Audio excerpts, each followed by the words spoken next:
જેમ બે વિદ્યાર્થી મિત્રો, આજે આપણે ધોરણ 12 ચેપ્ટર નંબર 5 ચુંબકત્વ અને દ્રવ્યમાં લાસ્ટ જે વિડિયો લેક્ચરમાં આપણે છેલ્લે ચર્ચા કરેલી હતી એના આધારિત એના પછી બે ઉદાહરણ હતા. છેલ્લે આપણે ચર્ચા કરેલી હતી પૃથ્વીના ચુંબકત્વ વિશેની. તો એ પૃથ્વીના ચુંબકત્વથી આગળ એને રિલેટેડ જે પ્રશ્નો છે એ આપણે ઉદાહરણ અને સ્વાધ્યાયમાંથી પહેલા જોઈ લઈએ, ત્યાર પછી આગળની થિયરી પર જઈશું. પૃથ્વીના ચુંબકત્વ વિશેની નાની એવી ચર્ચા ફરી એક વખત જરાક યાદ કરીએ. પૃથ્વી પોતે ચુંબકત્વ ધરાવે છે, જેની ચુંબકીય અક્ષ ભૌગોલિક અક્ષની સરખામણીમાં થોડીક નમેલી છે, કંઈક 11.3 ડિગ્રીના ખૂણે. પૃથ્વીના ચુંબકત્વનું સરેરાશ મૂલ્ય 10⁻5 ટેસ્લા જેટલું છે. ત્યાર પછી આપણે પૃથ્વીના ચુંબકત્વ વિશેની અમુક અગત્યના ઘટકોની માહિતી ધ્યાનમાં લીધી.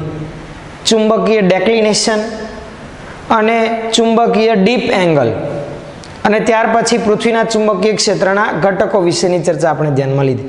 ડેક્લિનેશન કોને કહેવાય? તો કે ભૌગોલિક મેરિડિયન અને મેગ્નેટિક મેરિડિયન વચ્ચેનો ખૂણો. બીજી ભાષામાં કહીએ તો સાચો ઉત્તર ધ્રુવ અને ચુંબકીય ઉત્તર ધ્રુવ વચ્ચેનો ખૂણો. ચુંબકીય ઉત્તર ધ્રુવ કોનો? કોઈ ચુંબકીય સોયનો જે પૃથ્વીની સપાટી પર મુક્ત રીતે ફરી શકે છે, એ રીતે લટકાવેલી છે તેનો. ડીપ એંગલ કોને કહેવાય? તો ચુંબકીય સોય પૃથ્વીની સમક્ષિતિજ સપાટી સાથે બનાવેલો ખૂણો. ચુંબકીય સોય જુદા જુદા સ્થળોએ જુદું જુદું નમન ધરાવે છે.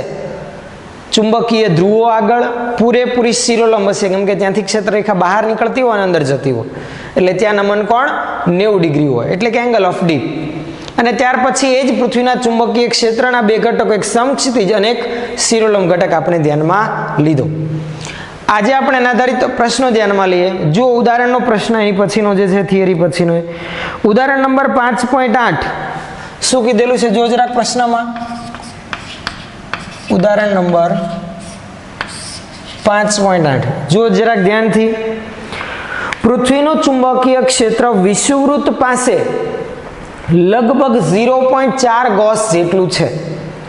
પૃથ્વીની દ્વિધ્રુવી ચાકમાત્રા આપણે શોધવાની છે. પૃથ્વીનું ચુંબકીય ક્ષેત્ર વિષુવવૃત્ત પાસે કેટલું છે ને આપણને આપી દીધું છે, અને તેની દ્વિધ્રુવી ચાકમાત્રા એટલે કે મેગ્નેટિક મોમેન્ટ મેળવવાની છે. આકૃતિ એક નાની એવી ધ્યાનમાં લઈએ. જુઓ, આ છે પૃથ્વી, આ પૃથ્વીની ભૌગોલિક અક્ષ, આ મેગ્નેટિક અક્ષ.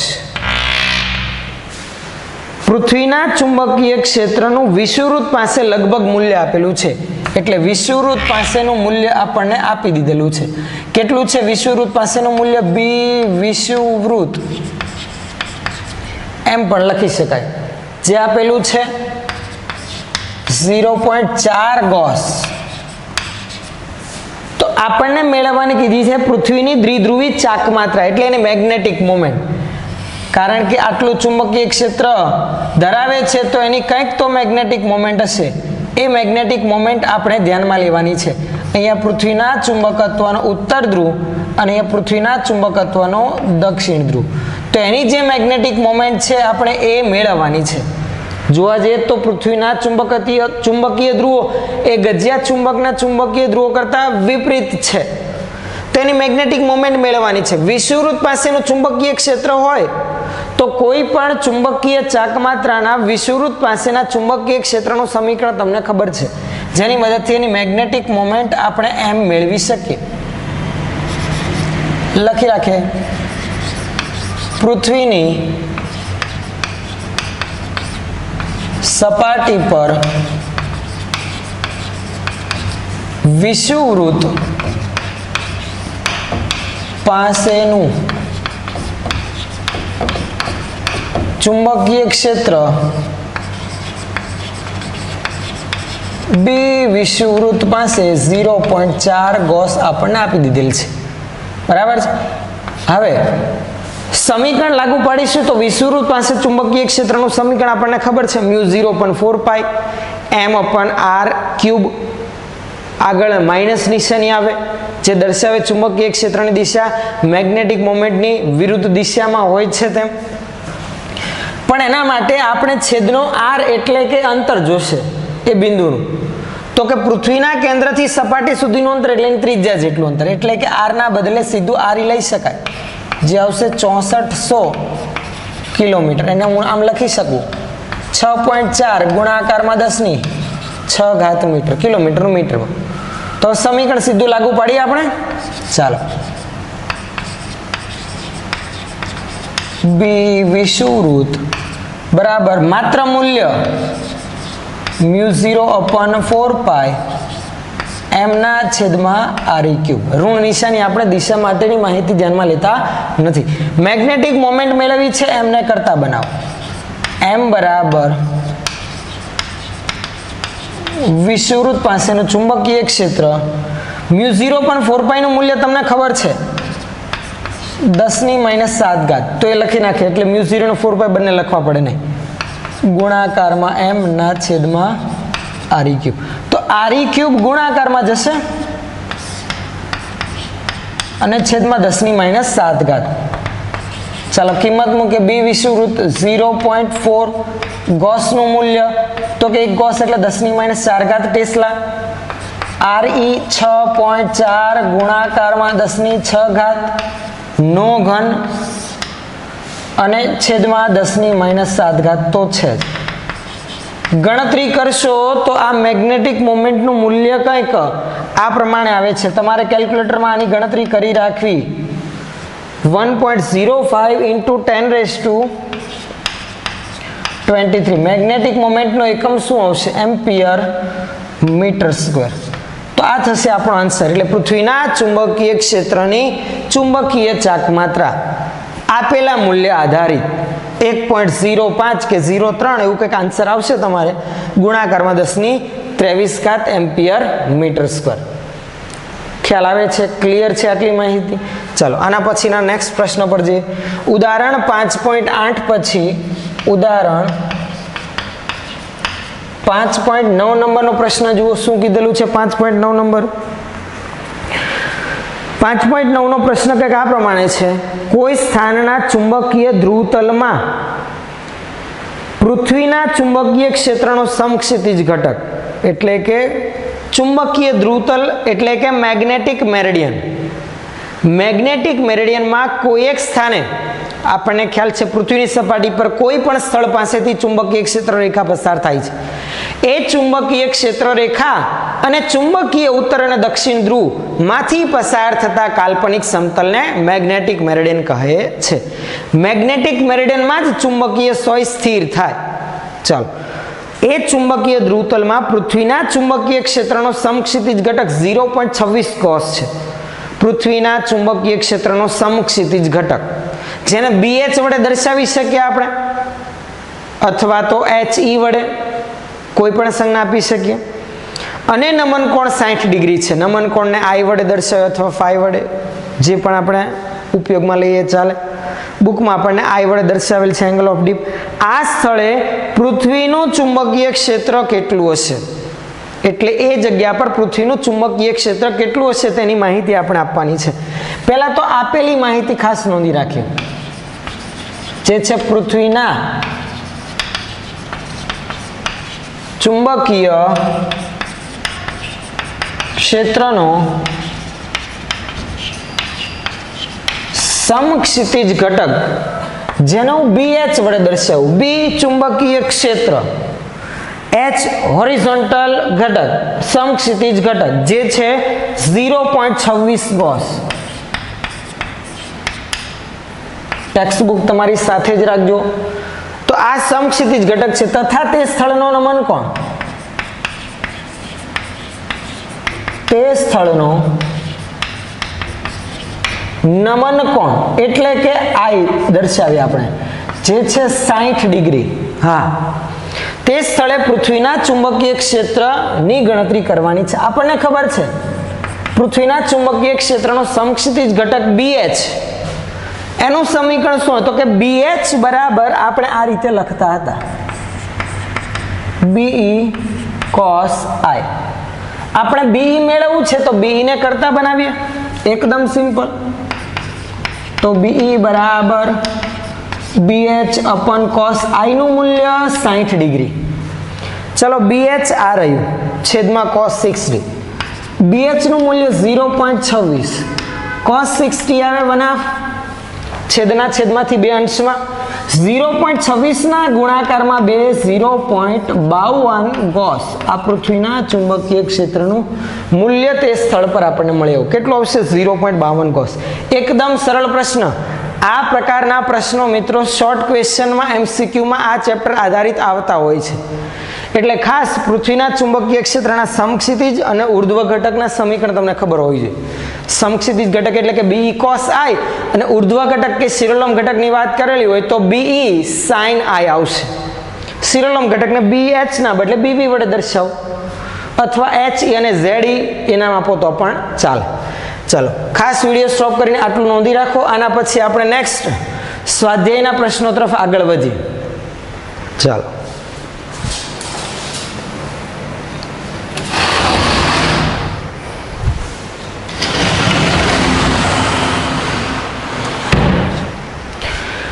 હવે સ્વાધ્યાયના પ્રશ્નો આના આધારિત જે છે ધ્યાનમાં લેવામાં સ્વાધ્યાયનો 5.1 નંબરનો પ્રશ્ન. મિત્રો સ્વાધ્યાયના જે પહેલા બે પ્રશ્નો છે 5.1 અને 5.2 એ તમે જોશો તો જ્ઞાન આધારિત પ્રશ્નો છે, એટલે કે થિયરિટિકલ પ્રશ્નો છે કે જેના આન્સર આપણે સમજૂતી પરથી આપવાના છે, થિયરીની સમજૂતી પરથી. તો જરાક 5.1 નંબરનો પ્રશ્ન જુઓ. એ 5.1 માં પાછા 6 પ્રશ્નો છે. શું છે 5.1 નંબરનો પ્રશ્ન? કીધેલું છે કે પૃથ્વીના ચુંબકત્વ અંગે નીચેના પ્રશ્નોના જવાબ આપો. પૃથ્વીના ચુંબકત્વ વિશેની જે માહિતી આપણે થિયરીમાં ધ્યાનમાં લીધી એના આધારિત અહીંયા આપેલા પ્રશ્નોનો આપણે આન્સર આપવાના છે. ટોટલ કંઈક 6 પ્રશ્નો છે. જુઓ આપણે એક પછી એક આગળ વધીએ. પહેલું એ શું પૂછેલું છે જુઓ જરાક. પૃથ્વીના ચુંબકીય ક્ષેત્રના સદિશને સંપૂર્ણ રીતે દર્શાવવા માટે 3 રાશિઓની જરૂર પડે છે. પૃથ્વીના ચુંબકીય ક્ષેત્રને દર્શાવવા માટે વપરાતી આ 3 સ્વતંત્ર રાશિઓના નામ આપો. પૃથ્વીના ચુંબકીય ક્ષેત્રની સચોટ માહિતી મેળવવા માટે 3 રાશિની જરૂર પડે.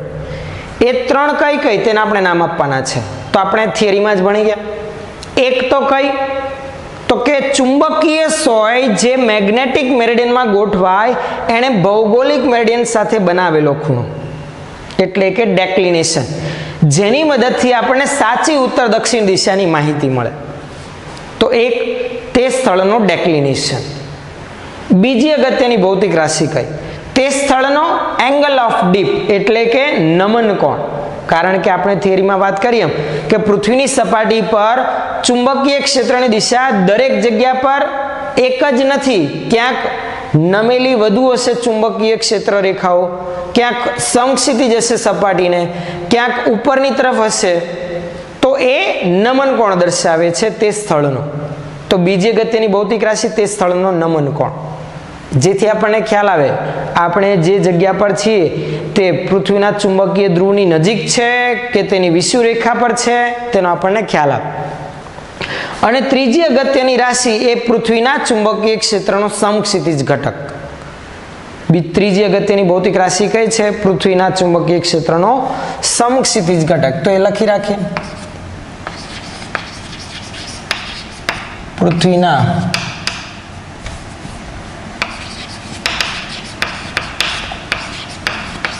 ચુંબકીય ક્ષેત્રને વર્ણવવા માટે વપરાતી 3 સ્વતંત્ર રાશિઓ. એમાં પહેલી રાશિ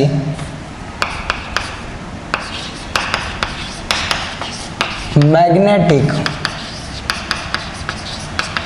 ડેક્લિનેશન અથવા તો ચુંબકીય ડેક્લિનેશન. બીજી છે એંગલ ઓફ ડીપ, જેને આપણે ગુજરાતીમાં નમન કોણ પણ કહીએ છીએ,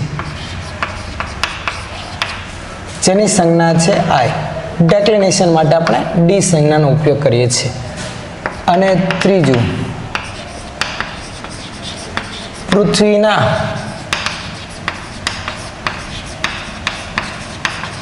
ચુંબકીય ક્ષેત્રનો કયો ઘટક?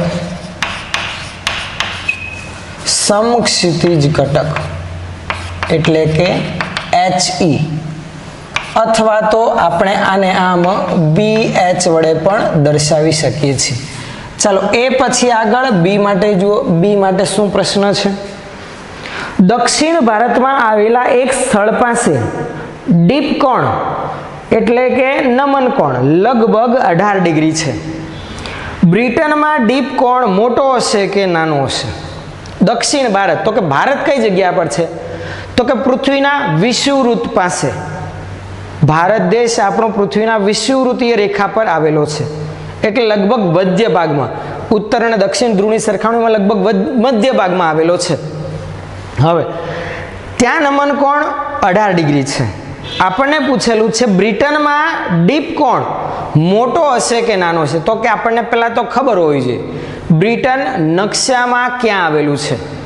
તો કે બ્રિટન મિત્રો ઉત્તર ગોળાર્ધમાં આવેલું છે. એટલે કે એક આકૃતિ ધ્યાનમાં લે તો આ રીતે જુઓ, આ ઉત્તર ગોળાર્ધ અને આ થશે દક્ષિણ ગોળાર્ધ. જોવા જઈએ તો અહીંયા પૃથ્વીનો ભૌગોલિક ઉત્તર ધ્રુવ, અહીંયા પૃથ્વીનો ભૌગોલિક દક્ષિણ ધ્રુવ, ચુંબકીય ધ્રુવો થોડાક ખસેલા છે. આ ચુંબકીય ઉત્તર ધ્રુવ અને આ ચુંબકીય દક્ષિણ ધ્રુવ.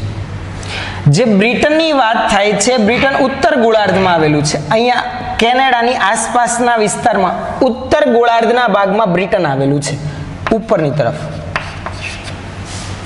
ભારત દેશ વિષુવવૃત્તીય રેખા પર છે, તો ત્યાંથી જેમ ઉપર જઈએ તેમ તેમ તો નમન કોણ વધતો જાય, કારણ કે ઉત્તર ગોળાર્ધ અને નીચેના દક્ષિણ ગોળાર્ધમાંથી ક્ષેત્ર રેખાઓ બહાર નીકળે છે અને અંદર પ્રવેશે છે.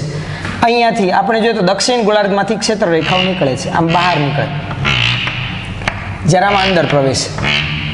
તો આ ઉત્તર અને દક્ષિણ ગોળાર્ધના સ્થળો હોય ત્યાં તો ચુંબકીય સોય વધુ નમન ધરાવતી હશે, કેમ કે ત્યાંથી ચુંબકીય ક્ષેત્ર રેખાઓ બહાર નીકળે છે અને અંદર પ્રવેશે છે, તો ત્યાં ચુંબકીય સોયનું નમન પ્રમાણમાં વધુ હશે વિષુવવૃત્તીય સ્થળોની સરખામણીમાં. એટલે બ્રિટન પાસે જે ઉત્તર ગોળાર્ધમાં આવેલું સ્થળ છે, બ્રિટન પાસે નમન કોણનું મૂલ્ય દક્ષિણ ભારતમાં જે સ્થળ માટે 18 ડિગ્રી આપેલું છે તેના કરતાં કેવું હશે? વધારે છે. તો લખી રાખીએ બ્રિટન માટે એક જ મિનિટ ફોન સેન્ડ. બ્રિટન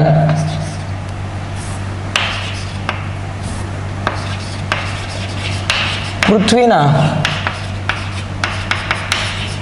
ઉત્તર ગોળાર્ધમાં આવેલ સ્થળ છે. આવેલ છે સ્થળ તો નહીં, જો કે એક દેશ છે આખો આવેલ છે.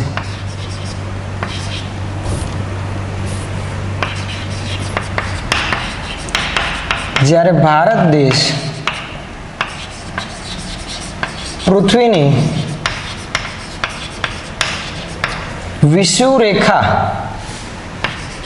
થી એકદમ અથવા તો વિષુવરેખા પર આવેલ સ્થળ છે.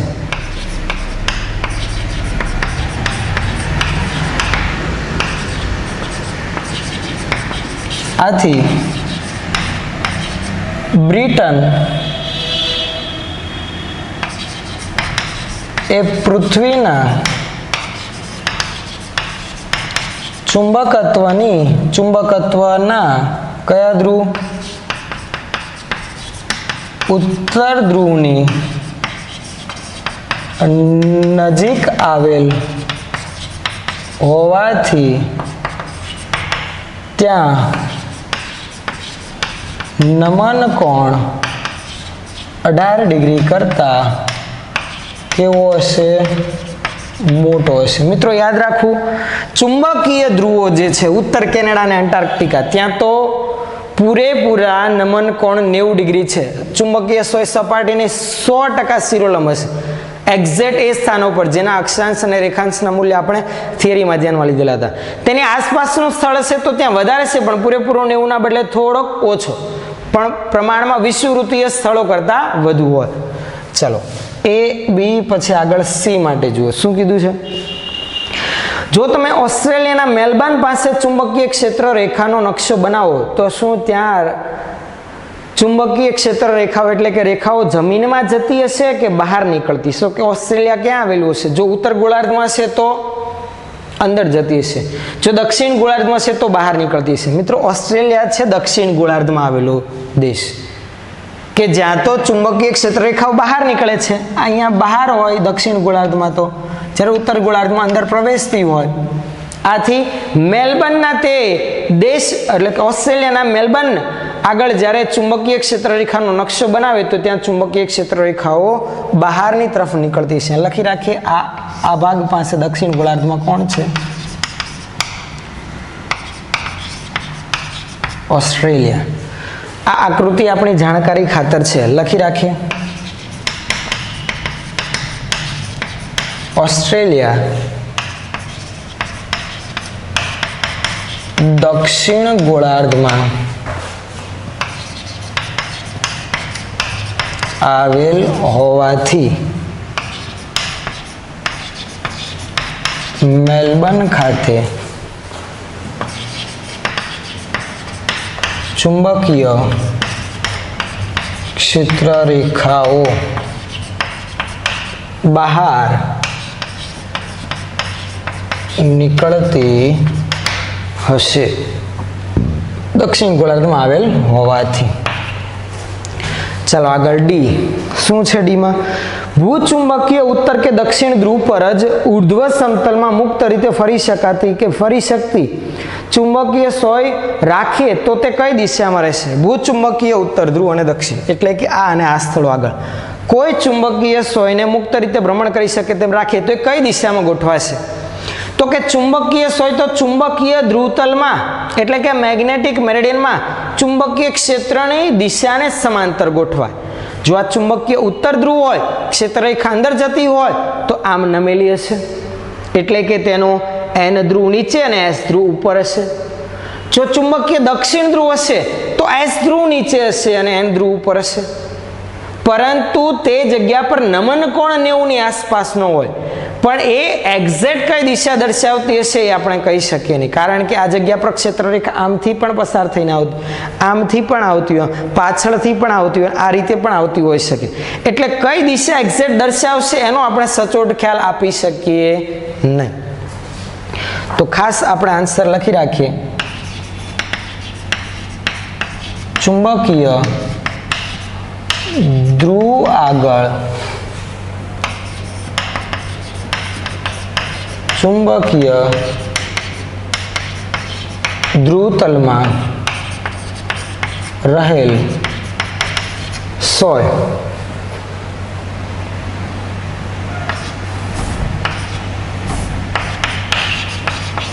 ગમે તે દિશામાં ગોઠવાઈ શકે એના વિશે આપણે ફિક્સ કહી શકીએ નહીં. ચલો એના પછી ઈ. એવું માનવામાં આવે છે કે પૃથ્વીનું ચુંબકીય ક્ષેત્ર તેના પર મૂકેલા 8 ગુણાકારમાં 1022 જૂલ પ્રતિ ટેસ્લા જેટલી મેગ્નેટિક મોમેન્ટ ધરાવતા ડાયપોલ વડે મળતા ક્ષેત્ર જેટલું છે. એટલે કે પૃથ્વીનું ચુંબકીય ક્ષેત્ર તેના પર મૂકેલી કે આટલી મેગ્નેટિક મોમેન્ટ જેનું મૂલ્ય છે 8 ગુણાકારમાં 1022 જૂલ પ્રતિ ટેસ્લા એટલી મેગ્નેટિક મોમેન્ટ ધરાવતી ડાયપોલ વડે મળતા ક્ષેત્ર જેટલું છે તેવું કહી શકાય કે કહેવામાં આવે છે એવું આપણને પૂછેલું છે. આ સંખ્યાના માપક્રમની કેવી રીતે ખરાઈ કરો? એટલે આપણને જે મેગ્નેટિક મોમેન્ટ આપેલી છે હકીકતમાં પૃથ્વીની જ મેગ્નેટિક મોમેન્ટ છે કે નહીં એ કઈ રીતે કહી શકીએ?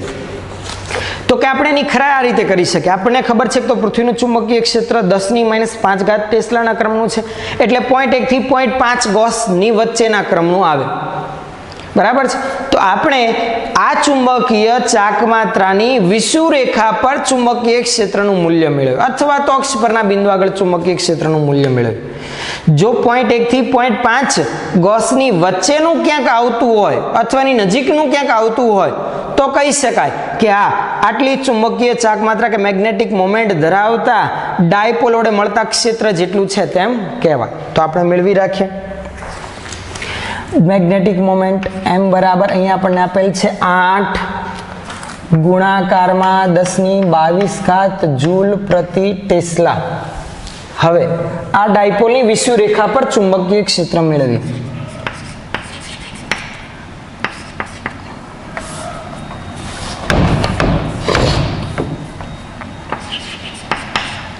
વિષુવ રેખા પર આપણે મેળવીએ. ચાલો, ડાયપોલની વિષુવ રેખા પર ચુંબકીય ક્ષેત્ર તમને ખબર છે B બરાબર μ0.4π m/r³. પણ એ અંતર r કેટલું હશે? તો કે r એ જ પૃથ્વીની ત્રિજ્યા 6400 કિલોમીટર એટલે કે 6.4 ગુણાકારમાં 10⁶ મીટર. બરાબર ને? આટલી ચુંબકીય ચાકમાત્રા પૃથ્વીની ચુંબકીય ચાકમાત્રા સાથે બંધ બેસતી છે કે નહીં, એના માટે આપણે આટલી ચુંબકીય ચાકમાત્રા પૃથ્વીની છે તેમ સ્વીકારીએ. તેની સપાટી પર વિષુવ રેખા પરના બિંદુ માટે કેન્દ્રથી અંતર ત્રિજ્યા જેટલું થશે તો ચુંબકીય ક્ષેત્ર મેળવીએ. જે પૃથ્વીના ચુંબકીય ક્ષેત્ર જેટલું મળતું હોય તો બંધ બેસતી છે તેમ કહી શકાય. ચાલો ગણતરી કરીએ. μ0.4π નું મૂલ્ય તમને ખબર છે 10⁻⁷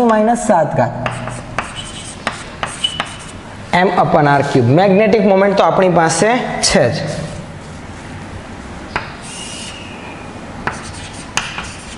જુઓ જરા, 10⁻⁷ મેગ્નેટિક મોમેન્ટ છે આપણી અહીંયા આપેલી 8 ગુણાકારમાં 10⁻22 છેદમાં ત્રિજ્યા 6.4 ગુણાકારમાં 10⁶ બરાબર એનો ઘન.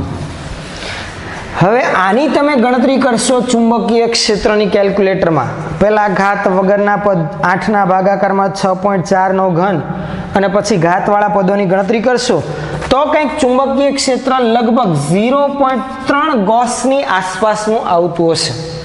એટલે કે તમારું પરિણામ 0.3 ગુણાકારમાં 10⁻⁵ જેટલું ફાઇનલ પરિણામ 0.3 ગુણાકારમાં 10⁻⁴ જેટલું ફાઇનલ પરિણામ આવતું હશે. હવે તમે જરાક જુઓ તો આ જે ચુંબકીય ક્ષેત્રનું આપણને પરિણામ મળ્યું એ તો પૃથ્વીના ચુંબકીય ક્ષેત્ર જેટલું જ લગભગ મળી આવે છે આપણને.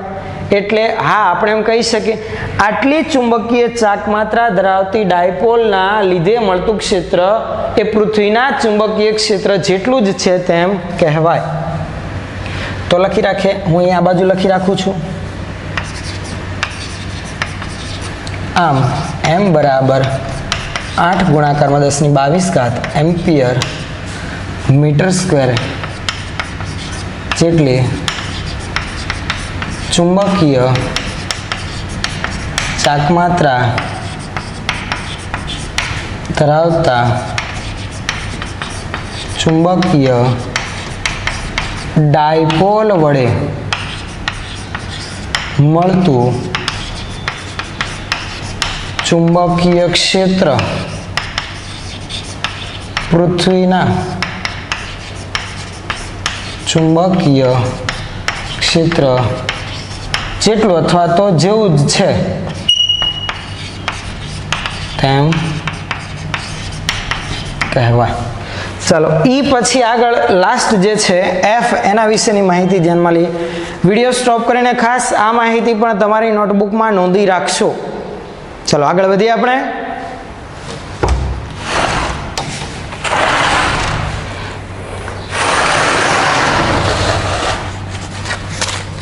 ઈ પછી આગળ F શું છે જુઓ. F માં ભૂવૈજ્ઞાનિકો દર્શાવે છે કે મુખ્ય ચુંબકીય NS ધ્રુવો સિવાય પૃથ્વીની સપાટી પર જુદી જુદી દિશામાં રહેલા બીજા બધા સ્થાનિક ધ્રુવો પણ અસ્તિત્વ ધરાવતા હશે. આવું કેવી રીતે શક્ય બને? એટલે કે ભૂસ્તર વિજ્ઞાનીઓ એવું જણાવે છે કે પૃથ્વીના ચુંબકીય ધ્રુવો N અને S સિવાય જુદા જુદા સ્થાનોએ બીજા પણ અમુક સ્થાનિક ચુંબકીય ધ્રુવો અસ્તિત્વ ધરાવતા હશે. પણ આવું કઈ રીતે કહી શકતા હશે? તો કે પૃથ્વીનું ચુંબકત્વ તો પેટાળમાં રહેલા પીગળેલ લોખંડ અને અમુક નિકલ અને અમુક મિશ્ર ધાતુઓના લીધે છે તેવું માનવામાં આવે છે. તો પૃથ્વીની સપાટી પર પણ અમુક રહેલી ખનિજો ના લીધે એ તે જગ્યા પરના કહી શકાય કે સ્થાનિક ધ્રુવો અસ્તિત્વ ધરાવતા હોઈ શકે. તો હા, આપણે આન્સર આપી શકીએ. પૃથ્વીની સપાટી પર રહેલ ખનિજોના લીધે જુદા જુદા સ્થળે સ્થાનિક ધ્રુવો પણ અસ્તિત્વ ધરાવતા હોઈ શકે, એટલે કે જે માહિતી આપેલ છે એ ખોટી નથી, સાચી છે તેમ કહી શકાય. ચલો પછીનો જે પ્રશ્ન છે 5.2 નો, એ 5.2 જે પ્રશ્નો આપણને આપેલા છે 5.1 ની જેમ જ 6 પ્રશ્નો છે. જુઓ એમાં પણ ABCD અને F સ્વરૂપે, પણ એમાં છેલ્લે એક નોંધ આપેલી છે. 5.2 નો ઉદ્દેશ ફક્ત તમારી ઉત્સુકતા વધારવાનો છે, એટલે એક્સાઇટમેન્ટ વધારવાનો છે, એટલે કે અમુક માહિતીઓ આપણે પૃથ્વીના ચુંબકત્વ વિશેની જાણીએ એ હેતુથી પ્રશ્ન આપેલો છે. ઉપરના ઘણા પ્રશ્નના જવાબો કામચલાઉ અને અજ્ઞાત છે. જ્યાં શક્ય છે ત્યાં અંતમાં જવાબો આપ્યા છે. વધુ માહિતી માટે તમે ભૂચુંબકત્વના કોઈ સારા પુસ્તકનો અભ્યાસ કરી શકો છો. એટલે આપેલા પ્રશ્નો જે પણ છે એ ટેક્સ્ટબુકમાં પૃથ્વીના ચુંબકત્વ વિશેની જે માહિતી આપેલી છે એનાથી આપણે લગભગ નહીં આપી શકીએ. એટલે એના માટે પૃથ્વીના ચુંબકત્વનો વિશેષ અભ્યાસ કરવા માટે બીજા પુસ્તકનો આપણે ઉપયોગ કરીને આપી શકીએ છીએ. પણ એ કામચલાઉ અને અજ્ઞાત છે, એટલે કે એ આપણા એક્સાઇટમેન્ટ વધારવા, આપણી માહિતી ખાતર આપણને આપેલા છે. એટલે આપણે એનું ખાલી સોલ્યુશન ધ્યાનમાં લઈ રાખીએ, બોર્ડ પર આપણે નોંધતા નથી. ચલો ફટાફટ આપણે જોઈ જઈએ. 5.2 જે પ્રશ્નો આપેલા છે એની માહિતી આપણે ધ્યાનમાં લેતા જઈએ. ચાલો પહેલું શું કીધેલું છે એમાં જુઓ, ખાસ ટેક્સ્ટબુકમાં તમે જોતા જજો. અવકાશમાં જુદા જુદા બિંદુએ પૃથ્વીનું ચુંબકીય ક્ષેત્ર જુદું જુદું હોય છે. શું તે સમય સાથે પણ બદલાય છે? જો તેમ હોય તો કયા સમય અંતરાલમાં તેમાં ગણનાપાત્ર ફેરફાર થશે? અવકાશમાં જુદા જુદા સ્થાને પૃથ્વીનું ચુંબકીય ક્ષેત્ર જુદું જુદું છે, પણ સમય સાથે જો એમાં ફેરફાર થતો હોય તો કેટલા સમય અંતરાલમાં એમાં ફેરફાર થતો હશે? હવે તો કોઈ અનિશ્ચિત સમય છે, એના વિશે સચોટ આપણે કહી શકીએ એમ નથી. અમુક સેંકડો વર્ષો લાગી શકે, એટલે કે ખૂબ જ મોટો સમય પણ લાગે, અને અમુક થોડાક ટૂંકા સમયગાળામાં પણ આમાં અનિયમિત એવો ફેરફાર આવી શકે છે. તો એનો આન્સર આપણે આ રીતે કહી શકીએ. બી ભાગમાં શું કીધેલું છે? પૃથ્વીના કોરમાં એટલે કે ગર્ભભાગમાં લોખંડ છે તે જાણીએ છીએ.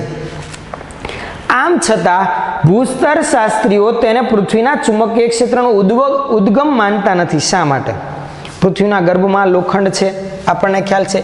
આ પૃથ્વીનો ગોળો હોય તો અંદર પેટાળમાં લોખંડ છે, પણ ત્યાં તાપમાન ખૂબ જ ઊંચું છે, અને આ ઊંચા તાપમાને એ લોખંડ પીગળેલ અવસ્થામાં હોય.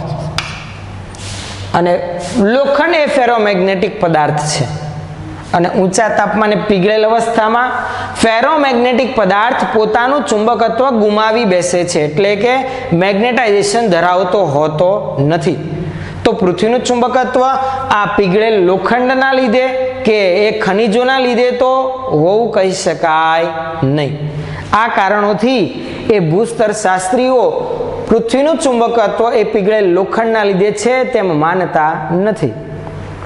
ચલો આગળ સીમાં શું કીધેલું છે? પૃથ્વીના કોરની બહારના વાહક વિસ્તારમાંના વિદ્યુત પ્રવાહો પૃથ્વીના ચુંબકીય ક્ષેત્ર માટે જવાબદાર માનવામાં આવે છે. આ પ્રવાહોને જાળવી રાખવા કઈ બેટરી એટલે કે ઉર્જા સ્ત્રોત હશે? પૃથ્વીના ગર્ભભાગથી બહાર અમુક એ વિદ્યુત ભારિત કણોની ગતિના લીધે પ્રવાહ રચાય છે અને ચુંબકીય ક્ષેત્ર ધરાવે છે, એમ આપણે માહિતી ચેપ્ટરની શરૂઆતમાં ધ્યાનમાં લીધી. હવે એ પ્રવાહો રચવા માટે કે વિદ્યુત ભારોને ગતિ કરાવવા માટે કંઈક તો ઉર્જા જરૂરી છે. એ ઉર્જા એટલે કે બેટરી જેવું કામ કોણ કરતું હશે? કઈ પ્રક્રિયાના લીધે થાય છે? એના વિશેનો પ્રશ્ન પૂછેલો છે. તો મિત્રો એવું જણાવે છે કે પૃથ્વીના પેટાળમાં એક ખૂબ જ ઊંચા તાપમાને અમુક રેડિયો એક્ટિવિટીની ઘટનાના લીધે, એટલે અમુક ખનિજોમાંથી ઉત્સર્જાતા આપમેળે ઉત્સર્જાતા વિકિરણોના કારણે કે ઉર્જાના કારણે એ વિદ્યુત ભારો ઉર્જા મેળવે છે અને પ્રવાહ રચે છે, અને પૃથ્વી પોતે ચુંબકત્વ ધરાવે છે. તો એની પાછળનું કારણ આ રેડિયો એક્ટિવિટીની પ્રક્રિયા પૃથ્વીના પેટાળમાં જે થતી હશે એ માનવામાં આવી રહેલ છે. ચલો અને પછી ડી. પૃથ્વીએ તેના ક્ષેત્રની દિશા 4 થી 5 અબજ એટલે કે 10⁹ વર્ષના તેના ઇતિહાસ દરમિયાન કેટલી વખત ઉલટાવી હશે? ભૂસ્તર શાસ્ત્રીઓ પૃથ્વીના ક્ષેત્રના આવા દૂરના ભૂતકાળ વિશે કેવી રીતે જાણી શક્યા હશે? એ ખબર કેમ પડી કે આટલી બધી વખત બદલાણી હશે? તો કે પૃથ્વી પોતે ચુંબકત્વ ધરાવે છે, એનું તાપમાન ગર્ભભાગનું ખૂબ જ ઊંચું છે, પરંતુ આટલા લાંબા વર્ષના સમયગાળામાં તાપમાન વધઘટ થવાના લીધે એ ચુંબકત્વ અમુક પૃથ્વીની સપાટી પર રહેલા પથ્થરોમાં અથવા તો પીગળેલ પ્રવાહી જ્યારે ઘન અવસ્થામાં આવેલો હશે એવા પથ્થરોમાં સંગ્રહિત થઈ ગયું હશે, એટલે કે પથ્થરો ચુંબકિત થયા હશે, જેના કારણે એ પથ્થરો વિશેની માહિતી ધ્યાનમાં લેવા જતા ભૂસ્તર શાસ્ત્રીઓને એવો અંદાજો લાગ્યો કે ઘણા અબજો વર્ષોમાં ઘણી બધી વખત પૃથ્વીના ચુંબકત્વમાં ફેરફાર થયેલો હોવો જોઈએ. તો એ જે પથ્થરો ચુંબકત્વ ધરાવે છે પૃથ્વીની સપાટી પર કે ખનિજો, એના નમૂનાના અભ્યાસ પરથી એમને ખ્યાલ આવ્યો. ચલો એના પછી ઈમાં શું કીધેલું છે? પૃથ્વીનું ચુંબકીય ક્ષેત્ર ઘણા લાંબા અંતરે એટલે કે આશરે 30,000 કિલોમીટરથી વધુ તેના ડાયપોલ આકારથી ઘણું જુદું પડે છે. એટલે પૃથ્વીના ચુંબકીય ચાકમાત્રાને લીધે મળતું એના કરતાં કંઈક અલગ મળે છે. આટલા 30,000 કિલોમીટરથી વધુ અંતર કયા કારણે આ ફેરફારો માટે જવાબદાર છે? તો આટલા ખૂબ જ દૂરના અંતરે આઇનોસ્ફિયરમાં જોવા મળતા અનિયમિત ફેરફાર.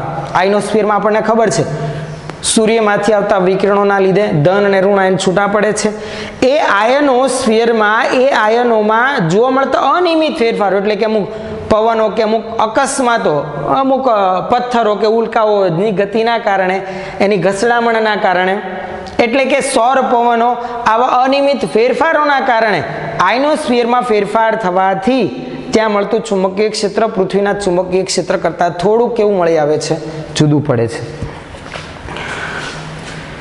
આગળ, તારાઓ વચ્ચેના અવકાશમાં 10⁻12 ટેસ્લાના ક્રમનું ઘણું નબળું ચુંબકીય ક્ષેત્ર હોય છે.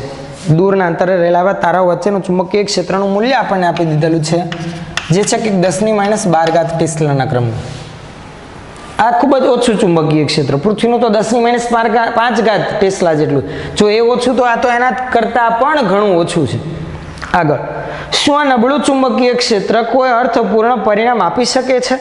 એટલે આટલા ચુંબકીય ક્ષેત્રથી કોઈ અર્થપૂર્ણ રિઝલ્ટ આપણને મળી શકે? તો કે આટલા ચુંબકીય ક્ષેત્રમાં કોઈ ગતિમાન વિદ્યુતભાર ગતિ કરતો હોય તો તમને ખબર છે ચુંબકીય ક્ષેત્રમાં ગતિમાન વિદ્યુતભારનો ગતિપથ વર્તુળાકાર હોય અને એ ગતિપથની ત્રિજ્યા r બરાબર mv/qb આધારિત આપણને મળે છે.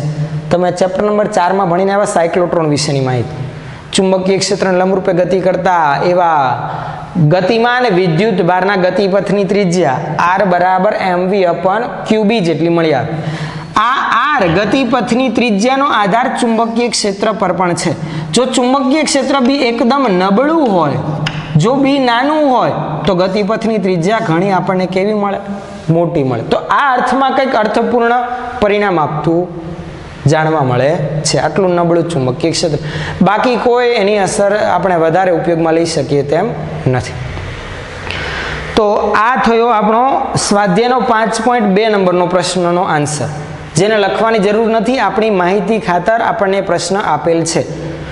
નેક્સ્ટ જ્યારે પાછા આપણે મળીશું ત્યારે સ્વાધ્યાયમાં પૃથ્વીના ચુંબકત્વ આધારિત જે પ્રશ્નો બાકી છે તેને આપણે જોઈશું અને પછી એના પછીની આવતી થિયરી પર જઈશું.